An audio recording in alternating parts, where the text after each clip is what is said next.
Some of you still haven't filled out your general election ballot yet. So this afternoon, KITV4's Tom George walks you through the steps and what you need to do to make sure your votes are counted.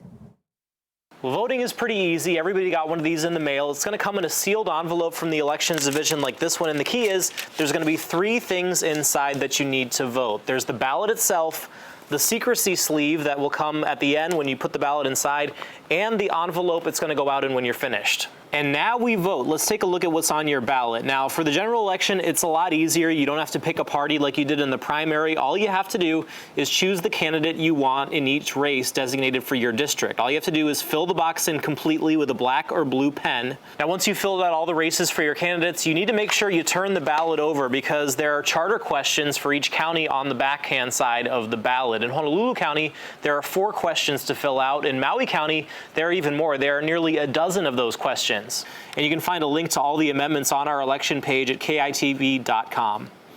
Now, once you're done voting, you have the option of putting the ballot into the secrecy sleeve to keep your vote confidential. Then drop the sleeve-covered ballot into the postage-paid return envelope. After you seal it, this is key. You need to make sure you add your signature under the affirmation statement. This is one of the most important steps. If the return envelope is not signed, your votes will not be counted. From there, you're good to go. Once you have this bad boy sealed up, all you have to do is drop it off in one of those ballot drop box sites, or you can pop it in the mailbox. But the key is it has to actually be delivered there by Election Day at 7 p.m., so make sure you allow time for that. And if you mess up and you need a new one, make sure you don't use whiteout, ask for a new ballot, or you can always go in person. Tom George, KITV4 Island News. Thanks, Tom. And don't forget to stay with KITV4 Island News leading up to and on general election night. We'll have live coverage and results from all the state's big races, both on air and online at kitv.com.